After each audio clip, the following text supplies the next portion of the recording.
Hi friends, welcome back to our channel. అందరూ ఎలా ఉన్నారండి? ఇవాల్టి వీడియోలో అందరికీ చాలా బాగా ఉపయోగపడే కొన్ని యూస్ఫుల్ టిప్స్ ఉన్నాయి. వీడియోని స్కిప్ చేయకుండా చివరి దాకా చూడండి. వీడియో కనుక నచ్చినట్టయితే ప్లీజ్ ఒక లైక్ చేయండి. మీరు చేసే ఒక చిన్న లైక్ నాకు చాలా సపోర్టింగ్ అయితే ఉంటుంది. ఫస్ట్ టిప్ చూద్దాము. కొంతమందికి కందిపప్పు తింటే గ్యాస్ట్రిక్ అవుతూ ఉంటుంది. అలా కాకుండా ఉండాలంటే ఈ టిప్ అయితే ట్రై చేసి చూడండి. మనం పప్పు కానీ సాంబార్ కానీ వండుకునేటప్పుడు చూడండి, ఇలా మీకు ఎంత కావాలో అంత కందిపప్పు తీసేసుకొని కాస్త ఇలా వేయించుకోవాలి. ఇలా వేయించి కనుక మనం చేసినట్లయితే గ్యాస్ట్రిక్ అవ్వకుండా ఉంటుంది. అలాగే పప్పు కూడా టేస్టీగా వస్తుంది. ట్రై చేసి చూడండి. అంతేకాదండి, ఒక్కొక్కసారి మనం పప్పు ఎక్కువగా తెచ్చేసి ఉంటాం కదా, పురుగు పట్టేస్తూ ఉంటుంది. అలా పురుగు పట్టకుండా ఉండాలి అని అంటే మనం తెచ్చిన పప్పు మొత్తం ఇలా లైట్గా ఇలా వేయించేసి చల్లారాక ఒక బాక్స్లో స్టోర్ చేసుకున్నాం అనుకోండి, ఎక్కువ రోజుల దాకా పురుగు పట్టకుండా ఉంటుంది. ట్రై చేసి చూడండి. నెక్స్ట్ టిప్ చూద్దాము. మనము చపాతీలు కానీ పూరీలు కానీ ఎలా చేసినా కూడా గట్టిగా వస్తూ ఉంటాయి. అలా రాకుండా మెత్తగా రావాలి అని నెక్స్ట్ టిప్ చూద్దాము. మనము చపాతీలు కానీ పూరీలు కానీ ఎలా చేసినా కూడా గట్టిగా వస్తూ ఉంటాయి. అలా రాకుండా మెత్తగా రావాలి అని అంటే ముందుగా నేను ఇక్కడ గోధుమ పిండి తీసేసుకున్నాను, సరిపడా ఉప్పు వేసాను, తర్వాత కొద్దిగా ఒక హాఫ్ స్పూను షుగర్ అయితే వేసానండి. కొద్దిగా వేయాలి. వేసిన తర్వాత ఆయిల్ వేసేసి బాగా ఇలా కలుపుకోవాలి. బాగా మూడు మిక్స్ అయ్యేలాగా ఇలా బాగా ఇలా కలిపేసేయాలండి. ఇలా కలిపిన తర్వాత మనము కొద్దిగా వాటర్ వేస్తూ బాగా మిక్స్ చేసుకోవాలి. ఎందుకంటే ఎక్కువగా వాటర్ ఒకేసారి వేసేయకూడదండి. ఎక్కువగా వేసేసామనుకోండి పల్చగా అయిపోతుంది పిండి అనేది. అప్పుడు చపాతీలు అనేవి సాఫ్ట్గా రావు మనకు. పూరీలు కానీ చపాతీలు కానీ ఇలా చూడండి, ఇలా ఉండాలి పిండి. ఇలా కలిపేసి మనము మూత పెట్టేసి పక్కన పెట్టేసేయాలండి. ఒక 5-10 నిమిషాలు పక్కన పెట్టేసామనుకోండి, పూరీలు కానీ చపాతీలు కానీ మనకు చాలా సాఫ్ట్గానైతే ఉంటాయి. ఎన్ని గంటల తర్వాత తిన్నా కూడా సాఫ్ట్గా ఉంటాయి. చూడండి, ఇలా ఒక 10 నిమిషాల తర్వాత మనకు ఎంత సైజులో కావాలో అంత సైజులో ఇలా ఉండల్లాగా అయితే చేసేసుకోవాలి. చపాతీలకైతే పెద్దగా చేసుకోవాలి. పూరీలకైతే చిన్న చిన్నగా ఇలా చేసేసుకోవాలి. చేసేసుకున్న తర్వాత చూడండి, కొంతమంది ఎక్కడికైనా ట్రిప్లు వెళ్ళినప్పుడు వంట చేసుకొని తింటూ ఉంటారు. అలాగే ఎక్కడైనా బయట మనం చపాతీలు చేయాలి, లేదంటే ఇంట్లోనే కానీ కొన్నిసార్లు మనకు చపాతీ పీట ఉండదనుకోండి, అలాంటప్పుడు ఇలా ట్రై చేసి చూడండి. నేను ఇక్కడ ఒక పేపర్ ప్లేట్ అయితే తీసేసుకున్నాను. చిన్నది తీసుకున్నానండి, నా దగ్గర చిన్నదే ఉంది. ఇంకా కాస్త పెద్దది వస్తుంది. అది తీసుకుంటే ఈ చపాతీలు అనేవి పెద్దగా వస్తాయి. చూడండి, ఇలా కనుక మనం చేసుకున్నాం 100 చపాతీలు కానీ మనము ఈజీగా చేసేసుకోవచ్చండి. మనకి చపాతీ పీటతో పని లేకుండా ఎన్ని చపాతీలైనా కూడా పల్చగా మనము ఇలా చేసేసుకోవచ్చు. చూడండి, నేను చూపిస్తాను. ఇలా మనము అస్సలు అదుక్కోకుండా చాలా చక్కగా వస్తాయండి. ఎన్ని చపాతీలు కావాల్సిన మనము ఈజీగానైతే చేసేసుకోవచ్చు. కొంతమంది కొత్తగా పెళ్ళైన వాళ్ళు ఉంటారు కదండి, వాళ్ళకి చపాతీ పీట లేదనుకోండి, ఇలా కూడా ఒకసారి ట్రై చేసి చూడండి. చాలా చక్కగా అయితే మనం ఎన్ని చపాతీలైనా చేసేసుకోవచ్చు. చూస్తున్నారు కదా ఎంత పల్చగా. పిగ్మెంటేషన్ ఎలా తగ్గించుకోవాలో చూద్దామండి. రకరకాల మెడిసిన్స్ అంతా యూజ్ చేసినా కూడా ఒక్కొక్కసారి నయం అవ్వదు. అలాంటప్పుడు ఇలా ఒకసారి ట్రై చేసి చూడండి. ఇదేం లేదండి, దీనికోసం అయితే పటిక తీసుకున్నాను నేను ఇక్కడ. ఆలం అని కూడా అంటారండి ఇది. దీన్ని దిష్టి కాకుండా కూడా ఇంటి ముందు కట్టుకుంటూ ఉంటారు. వ్యాపారాలు చేసే చోటు అక్కడంతా కడుతూ ఉంటారు. అలాగే ఇల్లు తుడిచే నీళ్ళల్లో కూడా వేస్తూ ఉంటారు. అలాగే చాలా రకాలుగా యూజ్ చేస్తూ ఉంటారండి దీన్ని. ఇది ఎక్కువ రేటు కూడా ఉండదండి. నాకు ఇది 50 రూపాయలు పడిందండి. ఇంత చిన్నదైతే సరిపోతుంది మనకు. ఇలా పెద్దది ఇస్తారండి. మీకు వద్దు అని అంటే ఇలా చిన్నవి కూడా ప్యాకెట్స్లో వస్తాయి. 10 రూపీస్ 20 రూపీస్ ఇస్తే కూడా ఇచ్చేస్తారండి ఇది. దీన్ని తీసుకొచ్చేసి మనం ముందుగా దీన్ని ఏం చేయాలి అని అంటే ఒక రోట్లో వేసేసుకోవాలండి. ఇలా చిన్న ముక్కల్లాగా చేసేసి వేసేసుకోవాలి. పెద్దది ఇచ్చారనుకోండి ఇలా చిన్నగా ఈజీగా నలిగిపోతుందండి. ఇలా దంచుకున్నామంటే బాగా మెత్తగా అయిపోతుంది. ఇలా బాగా దంచేసుకోవాలి. దీన్ని మనము మిక్సీ జార్లో వేసేసుకొని మెత్తగా పౌడర్ లాగా చేసుకోవాలండి. ఇలా అయితే మనకు బరకుగా ఉంటుంది కాబట్టి స్కిన్ మీద రాసుకోవడానికి ఇబ్బందిగా ఉంటుంది. కాబట్టి ముందుగా ఇలా రోట్లో వేసేసి దంచేసుకోవాలి. దంచేసిన తర్వాత మిక్సీ జార్లో వేసేసి మెత్తగా పౌడర్ చేసేసుకోవాలండి. బాగా మెత్తగా పౌడర్ అయిపోతుంది మనకు. నేను ఇక్కడ ఒక మిక్సీ జార్లో అయితే వేసేసుకున్నాను. చిన్న మిక్సీ జార్లో వేసేసుకొని ఇలా మెత్తగా పౌడర్ లాగా చేసేసుకున్నాను. చూస్తున్నారు కదా ఎంత మెత్తగా అయిపోయిందో. చూడండి, ఇలా ముట్టుకుంటే ఇలా మెత్తగా అయిపోయి ఉండాలి. బరకుగా ఉండకూడదండి. ఇది మెత్తగా ఇలా పౌడర్ లాగా చేసేసుకొని దీన్ని పక్కన పెట్టేసుకుందామండి. పక్కన పెట్టేసుకొని ఒక బౌల్ తీసేసుకొని అందులోకి ఒక హాఫ్ స్పూన్ అయితే ఇక్కడ వేసేసుకోవాలి. ఒక హాఫ్ స్పూన్ పౌడర్ అయితే నేను ఇక్కడ వేసుకుంటున్నాను. తర్వాత ఇందులోకి కొబ్బరి నూనె అండి. ఇంట్లో కొబ్బరి నూనె ఉంటుంది కదా, కొద్దిగా కొబ్బరి నూనె అయితే వేసేసుకొని బాగా మిక్స్ చేసేసేయాలి. కొద్దిగా కొబ్బరి నూనె వేసేసి బాగా కొబ్బరి నూనె కూడా మనకు స్కిన్కి చాలా మంచిదండి. మనకు ఏదైనా నల్ల మచ్చలు ఇలా నిలిచిపోయి ఉంటాయి కదా, అవన్నీ కూడా బాగా పోతాయి కొబ్బరి నూనె వల్ల. అలాగే మనకు ఈ స్ఫటిక కూడా చాలా బాగా పనిచేస్తుంది. స్కిన్ ర్యాషెస్ కానీ అలాగే అన్వాంటెడ్ ఎయిర్ కూడా తీసేస్తుందండి. ఇది చాలా బాగా పనిచేస్తుంది. ముందుగా ఇలా బాగా మెత్తగా ఇలా ఒక క్రీమ్ లాగా అవ్వాలండి. ఇది ఒక క్రీమ్ లాగా వస్తుంది. అలా బాగా ఇలా మనము కలుపుకోవాలి. ఇలా బాగా దీన్నైతే మనము ఎప్పుడైనా కానీ మీకు ఎప్పుడు టైం ఉంటే అప్పుడు డేలో ఎప్పుడైనా కానియండి, ఇప్పుడే వేసుకోవాలి, అప్పుడే పెట్టుకోవాలి అనేది ఏం లేదు. మీకు ఎప్పుడు టైం ఉంటే అప్పుడు దీన్నైతే అప్లై చేసుకోవచ్చు. మీకు ఎక్కడైతే మంగు మచ్చలు ఉంటాయో దానిపైన ఇలా బాగా స్మూత్గా మనము రబ్ చేయాలండి. ఇలా స్కిన్ పైన ఇలా మెత్తగా ఇలా స్మూత్గా మనము రబ్ చేస్తూ ఉండాలి. మీకు దీనివల్ల ఏదైనా స్కిన్ ప్రాబ్లం అవ్వనివ్వండి, చాలా నీట్గానైతే వెళ్ళిపోతుంది. స్కిన్ అయితే మంచి బ్రైట్ అయితే వస్తుందండి.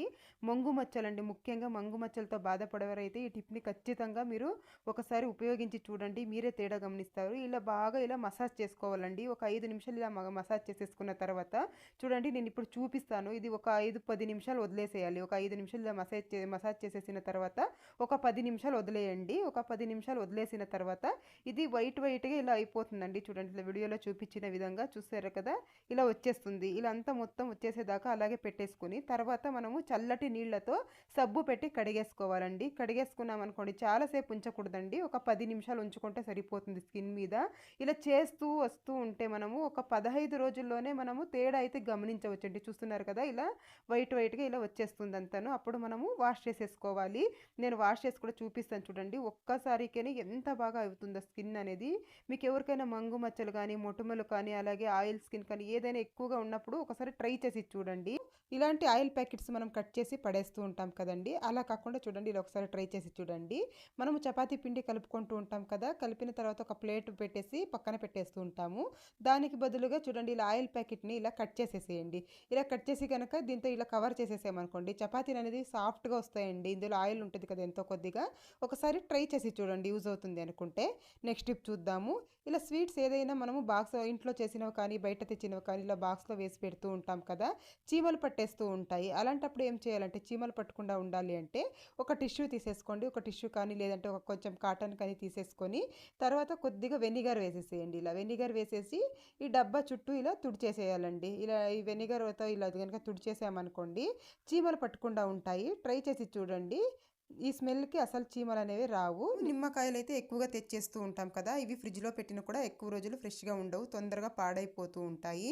అలా కాకుండా ఎక్కువ రోజుల దాకా ఫ్రెష్గా ఉండాలి అంటే ఇలా మనము ఆయిల్ కట్ చేసి ఆయిల్ ప్యాకెట్స్ అయితే పడేస్తూ ఉంటాం కదా, ఆయిల్ వేసుకొని అలా పడేయకుండా చూడండి, ఈ ఆయిల్ ప్యాకెట్స్లో ఈ నిమ్మకాయలని ఇలా పెట్టేసేయండి. ఇలా పెట్టేసి ఒక రబ్బర్ అయినా వేయండి, లేదంటే ఇలా చుట్టేసైనా కానీ ఫ్రిడ్జ్లో పెట్టేసాము అనుకోండి, దీంట్లో ఉండే ఆయిల్ ఈ నిమ్మకాయలకి ఎంత పడుతుందండి. అప్పుడు నెల రోజుల దాకా ఫ్రెష్గా ఉంటాయి నిమ్మకాయలు అనేవి. మనకి ఎప్పుడు కావాలో అప్పుడు తీసి యూస్ చేసుకోవచ్చు.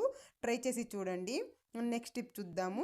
దోమలు ఎక్కువగా ఉన్నప్పుడు ఈ టిప్ అయితే ఫాలో చేసి చూడండి, ఒక్క దోమ కూడా ఉండదు. ముందుగా నేను ఇక్కడ ఒక టిష్యూ పేపర్ తీసుకున్నాను, అందులోకి కొద్దిగా వాము వేసాను, తర్వాత కొద్దిగా మెంతులు వేసుకోవాలి. కొద్దిగా మెంతులు వేసేసి తర్వాత కొద్దిగా పసుపు వేసుకోవాలి. వేసుకున్న తర్వాత ఇలా వీడియోలో చూపించిన విధంగా ఈ టిష్యూ పేపర్ని ఇలా ఒక ఒత్తిలాగా అయితే మనం తయారు చేసుకోవాలి. ఇలా గట్టిగా చుట్టేసామనుకోండి, 4 వైపులు పట్టుకొని ఇలా ఒత్తిలాగా అయితే తయారైపోతుంది. దీన్ని మనము ఒక మట్టి ప్రమిదలో ఇలా పెట్టుకోవాలి. ఇలా పెట్టేసిన తర్వాత కొద్దిగా నెయ్యి వేస్తున్నాను, కొద్దిగా ఆవు నెయ్యి వేస్తున్నాను.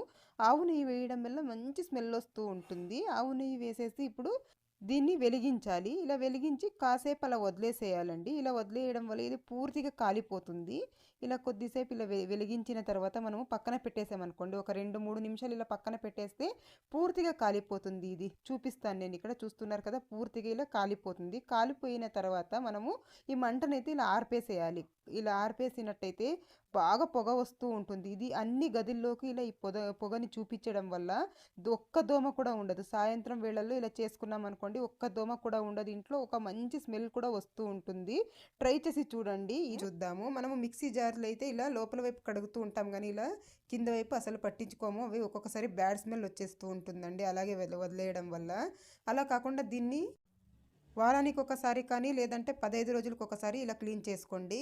వంట సోడా ఉంటుంది కదా, కొద్దిగా ఇలా వంట సోడా ఇలా స్ప్రెడ్ చేసినట్లు వేసుకోవాలి. తర్వాత వెనిగర్ ఉంటుంది కదా, వైట్ వెనిగర్, కొద్దిగా వైట్ వెనిగర్ వేసేసేయాలి. ఇలా వేయగానే చూడండి ఎలా పొంగుతూ ఉందో. ఇలా కొద్దిగా వైట్ వెనిగర్ వేసేసి మనము కొద్దిసేపు వదిలేసామంటే బాగా నానుకుంటుందండి. ఒక 2 మినిట్స్ అలా వదిలేస్తే చాలు. తర్వాత ఇందులోకి కొద్దిగా విమ్ జెల్ వేస్తున్నాను. మీ దగ్గర విమ్ జెల్ లేదంటే సోప్ కూడా తీసుకోవచ్చండి. మనము డిష్ వాష్ చేసే సోప్ కూడా తీసుకోవచ్చు. తర్వాత ఒక వేస్ట్ బ్రష్ తీసేసుకొని ఇలా కనుక మనము నీట్గా ఇలా రుద్దేసాము అని అంటే ఎక్కువ కష్టపడే పని లేదండి. కొద్దిసేపు ఇలా రుద్దామంటే చాలు, చాలా నీట్గా క్లీన్ అయిపోతుంది. ఇక్కడంతా బ్లాక్గా అయిపోయి ఉంటుంది కదా, ఇదంతా ఇలా క్లీన్గా ఇలా రుద్దేసుకొని చూడండి ఎంత మురికి వచ్చేసిందో. చూస్తున్నారు కదా ఎంత నల్లగా ఉందో.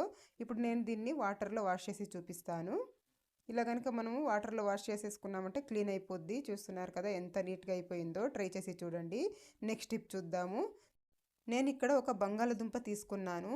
ఇలా వీడియోలో చూపించిన విధంగా ఇలా స్లైసెస్ లాగా కట్ చేసుకోవాలి.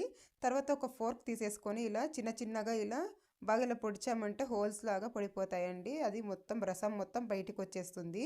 చూడండి ఇంత మెత్తగా అయిపోయి ఇలా రసం వచ్చేస్తూ ఉంటుంది బయటికి. ఇప్పుడు దీంట్లోకి మనము కొద్దిగా పసుపు వేసుకోవాలి. కొద్దిగా పసుపు వేసిన తర్వాత కొద్దిగా చక్కెర వేస్తున్నాను. తర్వాత తేనె ఉంటుంది కదా ఇంట్లో, కొద్దిగా తేనె వేసేసేయాలి. తేనె వేసేసి ఇవి 3 బాగా ఇలా స్ప్రెడ్ చేసేసుకోవాలండి. పొటాటో పైన ఇలా మనము స్ప్రెడ్ చేసేసి దీన్ని మనం ఫేస్ పైన ఇలా రబ్ చేసుకోవాలండి. ఇది దేనికంటే మనకు మొటిమలు అయిపోయి కొందరికి నల్లటి మచ్చలు నిలిచిపోయి ఉంటాయి కదా, అలాంటి వాళ్ళకి ఇది చాలా బాగా పనిచేస్తుంది. అలాగే ముంగు మచ్చలు ఇలాంటివి ఉంటాయి కదండి, వాళ్ళకైతే ఈ ఆలు అనేది చాలా బాగా పనిచేస్తుంది. ఇలా స్ప్రెడ్ చేసేసి ఒక 10 నిమిషాలు వదిలేయాలి. వదిలేసి కనుక మనం ఫేస్ వాష్ చేసుకున్నామంటే చాలా నీట్గా అయిపోతుందండి. మచ్చలు కూడా వెళ్ళిపోతాయి. ట్రై చేసి చూడండి. నెక్స్ట్ టిప్ చూద్దాము. ఒక హాఫ్ గ్లాస్ వాటర్ తీసుకున్నాను. అందులోకి కొద్దిగా కంఫర్ట్ వేస్తున్నాను. తర్వాత కొద్దిగా జవాదు పౌడర్ వేస్తున్నానండి. ఇవి 3 బాగా మిక్స్ చేసేసుకోవాలి. ఇలా బాగా మిక్స్ చేసేసి దీన్ని ఒక స్ప్రే బాటిల్లోకి వేసేసుకోవాలి. ఇలా ఏదైనా చిన్న స్ప్రే బాటిల్ ఉంటే స్ప్రే బాటిల్లోకి వేసేసుకోండి. స్ప్రే బాటిల్ లేదంటే ఒక వాటర్ బాటిల్ తీసుకొని మనము అందులో హోల్స్ చేసి వేసుకోవచ్చు. ఇది దేనికంటే మనము బట్టలు ఉతికేటప్పుడు కంఫర్ట్ వేసినా కూడా కంఫర్ట్ స్మెల్ అనేది రాదండి బట్టల్లో. అలాంటప్పుడు మనం ఐరన్ చేసేటప్పుడు ఇలా కాస్త ఇలా స్ప్రే చేసేసి కనుక ఐరన్ చేసుకున్నామంటే మనం కంఫర్ట్ జవాదు వేసాం కాబట్టి మంచి స్మెల్ అయితే వస్తూ ఉంటుంది. ట్రై చేసి చూడండి. ప్రతి ఇంట్లో సింక్ అయితే ఉంటుంది కదండి. ఇవి మనం ఎంత వాష్ చేసినా కూడా ఒక్కొక్కసారి నీట్గా క్లీన్ అవ్వదు. అలాంటప్పుడు వారానికి ఒకసారి ఇలా క్లీన్ చేసి చూడండి. కొద్దిగా గోధుమ పిండి తీసేసుకొని ఇలా స్ప్రెడ్ చేసేసేయండి. తర్వాత ఇలా విమ్ లిక్విడ్ కొద్దిగా వేసేస్తున్నాను. విమ్ లిక్విడ్ లేదు అంటే కొద్దిగా షాంపూ కూడా వేసేసుకోవచ్చు. ఇలా వేసేసిన తర్వాత ఇలా గ్రీన్ స్క్రబ్బర్ ఉంటుంది కదా, వేస్ట్ది ఒకటి తీసేసుకొని బాగా ఇలా క్లీన్ చేసేసేయండి. ఇలా కనుక రుద్దేసినట్లయితే ఏదైనా జిడ్డు మరకలు కానీ లేదంటే గరకగా అయిపోయి ఉంటుంది కదా సింకు, అలాంటిది కానీ నీట్గా వెళ్ళిపోతుందండి. టైల్స్తో చేసిన సింక్ అయినా కూడా లేదంటే ఇలా స్టీల్ సింక్ అయినా కూడాను ఇలా క్లీన్ చేసి చూడండి, నీట్గా క్లీన్ అయిపోతుంది. ఇలా మొత్తం ఇలా రుద్దేసి మనము వాటర్తో కనుక వాష్ చేసేమో అంటే చూడండి ఎంత నీట్గా అయిపోయిందో. ఈసారి సింక్ క్లీన్ చేసేటప్పుడు ఇలా ట్రై చేసి చూడండి. ఎప్పుడైనా నాన్ వెజ్ అయినప్పుడు కూడా స్మెల్ వస్తూ ఉంటుంది కదా, అలా రాకుండా ఉండాలి అంటే ఇలా క్లీన్. ఎప్పుడైనా మనము నైల్ పాలిష్ పెట్టుకున్నప్పుడు ఇలా కింద ఫ్లోర్ మీద కానీ లేదంటే డైనింగ్ టేబుల్ మీద కానీ పడిపోతూ ఉంటుంది. అలాంటప్పుడు ఇది క్లీన్ చేయడానికి కష్టంగా ఉంటుంది. అలాంటప్పుడు ఏం చేస్తారంటే కొద్దిగా ఇలా బాడీ స్ప్రే ఉంటుంది కదా, కొద్దిగా స్ప్రే చేసేయండి దానిపైన. ఇలా స్ప్రే చేసేసి మనము ఒక కాటన్తో కనుక తుడిచేసినట్లయితే క్లీన్గా వెళ్ళిపోతుందండి. కొంచెం కూడా నైల్ పాలిష్ అనేది ఉండదు, అంత నీట్గా వెళ్ళిపోతుంది. ట్రై చేసి నెక్స్ట్ టిప్ చూద్దాము. ఇలాంటి ఒక గాజు బౌల్ తీసుకున్నాను. అందులోకి ఉప్పు వేసుకుంటున్నాను. రాళ్ళ ఉప్పు కూడా తీసుకోవచ్చు. నేను ఇక్కడ ఉప్పు వేసేసుకున్న తర్వాత ఇందులోకి షాంపూ ఉంటుంది కదా ఇంట్లో, మీరు ఏ షాంపూ యూస్ చేస్తే ఆ షాంపూని తీసేసుకోండి. ఒక షాంపూ అయితే వేసేసుకుంటున్నాను. ఇలా కొద్దిగా ఒక షాంపూ మొత్తం వేసేసిన తర్వాత ఒక హాఫ్ చెక్క నిమ్మరసం అయితే వేసేసుకుంటున్నానండి. తర్వాత ఇందులో ఇది బాగా కలిపేసుకోవాలి. బాగా ఇలా మిక్స్ చేసేసుకోవాలి. ఈ 3 బాగా కలిసేలాగా ఇలా బాగా మిక్స్ చేసేసిన తర్వాత లవంగాలు ఉంటాయి కదా, ఒక 3-4 లవంగాలు తీసేసుకొని ఇందులోకి గుచ్చేసేయండి. దీన్ని మనము రూమ్లో కానీ లేదంటే హాల్లో కానీ ఒక చోట పెట్టేసామంటే చిన్న ఈగలు కానీ దోమలు కానీ ఏవి రాకుండా ఉంటాయి. ఒక మంచి స్మెల్ కూడా ఉంటుంది. ట్రై చేసి చూడండి. నెక్స్ట్ టిప్ చూద్దాము. ఒక ప్లేట్ తీసుకున్నాను. తర్వాత అందులోకి 1 స్పూను పసుపు వేసేసుకుంటున్నాను. 1 స్పూన్ పసుపు వేసిన తర్వాత ఇందులోకి కర్పూరం ఉంటుంది కదా ఇంట్లో, ఒక కర్పూరం తీసేసుకొని ఇలా నలిపి వేసేసుకోవాలి. ఒక కర్పూరం అయితే సరిపోతుంది. తర్వాత ఇందులోకి వంట సోడా ఉంటుంది కదండీ! ఇంట్లో ఒక హాఫ్ స్పూన్ వంట సోడా ఇలా వేసేసేయాలి. వేసేసి మొత్తం బాగా ఇలా కలిపేసేయాలి. 3 బాగా మిక్స్ అయ్యేలా ఇలా కలిపేసి ఇది దేనికంటే మనము షింక్ ఎంత వాష్ చేసినా కూడా ఒక్కొక్కసారి బ్యాడ్ స్మెల్ వస్తూ ఉంటుంది. అలాగే బుద్ధింకులు వచ్చేస్తూ ఉంటాయి. అలా రాకుండా ఉండాలి అనంటే మనం ఇలా గనక తయారు చేసేసుకొని నైట్‌లో సింక్ క్లీన్ చేసిన తర్వాత ఇలా వేసేసామే అనుకోండి, కొద్దిగా కూడా బ్యాడ్ స్మెల్ రాకుండా ఉంటుందండి. ట్రై చేసి చూడండి. అలాగే సింక్‌లోనికి బుద్దింకలు వస్తూ ఉంటాయి కదా! అలా కూడా రాకుండా ఉంటాయి. నెక్స్ట్ టిప్ చూద్దాము. ఇల్లు తుడిచే నీళ్ళల్లో ఇదొక మూత వేస్తే చాలండి. ఇల్లంతా చాలా శుభ్రంగా అయిపోతుంది. మంచి సువాసనతో ఉంటుంది. ముందుగా నేను ఇక్కడ 1 లీటర్ వాటర్ అయితే తీసేసుకున్నాను. అందులోకి దాల్చిన చెక్క వేస్తున్నాను. ఒక 5, 6 ఇంచులు దాల్చిన చెక్క ఇలా వేసేసి మనము బాగా కాచుకోవాలండి. ఇవి బాగా మరిగించుకోవాలి. ఇలా మరుగుతూ ఉన్నప్పుడు స్టవ్ ఆఫ్ చేసేసి ఒక ప్లేట్ ఒక మూత పెట్టేసేయాలి. ఇలా ఒక మూత పెట్టేసి ఒక అరగంట సేపు ఇలా వదిలేసామనుకోండి కాస్త కలర్ చేంజ్ అవుతాయండి. ఇందులో దాల్చిన చెక్కలో ఉన్న గుణాలు మొత్తం ఈ వాటర్‌లోకి దిగేస్తాయి. మంచి స్మెల్ వస్తూ ఉంటుంది. తర్వాత కిందకి దించేసుకున్న తర్వాత చూడండి స్ఫటిక అంటారండి. ఇదైతే ఆలం అని కూడా అంటారు. ఇది తీసేసుకొని దీన్ని మెత్తగా పొడిలాగా చేసేసుకోవాలి. కొద్దిగా ఇలా దంచేసుకొని మిక్సీకి వేసేసుకున్నాం అనుకోండి మెత్తగా పొడి అయిపోతుంది. తర్వాత ఇందులోకి రాళ్ళ ఉప్పు వేస్తున్నాను. ఒక గుప్పెడు రాళ్ళ ఉప్పు వేశాను. తర్వాత మనము స్ఫటిక పౌడర్ చేసి పెట్టుకున్నాము కదా! అదొక స్పూన్ అయితే వేసేసాను. స్ఫటిక అయితే చాలా బాగా ఫ్లోర్ అనేది నీట్‌గా క్లీన్ అవుతుందండి. తర్వాత ఇందులోకి జవాదు వేస్తున్నాను. జవాదు వేయడం వల్ల మంచి స్మెల్ వస్తూ ఉంటుంది. ఒక పాజిటివ్ ఎనర్జీ కూడా ఉంటుందండి. అంత మంచి స్మెల్ వస్తూ ఉంటుంది. తర్వాత కొద్దిగా పసుపు వేస్తున్నాను ఇందులోకి. తర్వాత ఒక 2 కర్పూరం బిళ్ళలు ఇలా నలిపి వేసేస్తున్నాను. వేసేసిన తర్వాత ఈ మొత్తం బాగా కలిసేలాగా బాగా కలిపేసుకోవాలి. ఇలా బాగా కలిపేసుకున్న తర్వాత మనం దీన్ని వడగట్టేసుకోవాలండి. ఇలా మనం ఒకసారి చేసి స్టోర్ చేసేసుకున్నాం అనుకోండి ఒక నెల రోజుల దాకా యూజ్ చేసుకోవచ్చు. ఇలా మొత్తం ఇలా వడగట్టేసుకున్న తర్వాత ఇందులోకి ₹1 షాంపూ అయితే వేసేస్తున్నాను. క్లినిక్ ప్లస్ షాంపూ వేసుకుంటున్నాను. మీ దగ్గర ఏది ఉంటే అది వేసేసేయండి. ఒక షాంపూ మొత్తం వేసేసేయాలి. ఒక షాంపూ మొత్తం వేసేసి బాగా మిక్స్ చేసేసేయాలి. ఇది షాంపూ మొత్తం బాగా కలిసిపోయేలా ఇలా బాగా మిక్స్ చేసేసి దీన్ని మనము ఏదైనా వేస్ట్ బాటిల్స్ ఉంటాయి కదండీ! ఆ ఒక బాటిల్‌లో గనుక ఫిల్ చేసి పెట్టేసుకున్నాం అనుకోండి, మనం ఇల్లు తుడిచేటప్పుడు కొద్దిగా వేసుకొని ఇల్లు తుడుస్తూ ఉంటే ఇల్లు అయితే చాలా క్లీన్‌గా ఉంటుంది. అలాగే మనం ఎటువంటి క్లినిక్ లిక్విడ్ కూడా యూజ్ చేసే అవసరం ఉండదు. అన్నీ ఇంట్లో ఉన్నవే చాలా తక్కువ కాస్ట్‌లో అయితే మనం దీన్ని రెడీ చేసేసుకోవచ్చు. చూడండి నేనైతే ఇక్కడ రెడీ చేసేసుకున్నాను. ఇల్లు తుడిచే నీళ్ళల్లో కొద్దిగా వేసేసి మనం గనక ఇల్లు తుడుచుకున్నాం అనుకోండి చాలా నీట్‌గా ఉంటుంది ఇల్లు. మంచి సువాసనతో ఉంటుంది. ట్రై చేసి చూడండి. ఇదండి ఇవాల్టి వీడియో. మీకు గనక వీడియో నచ్చింది అనుకుంటే లైక్ చేయండి, షేర్ చేయండి. ఛానల్‌కి సబ్స్క్రైబ్ కూడా చేసుకోండి friends. Thank you. Thank you for watching.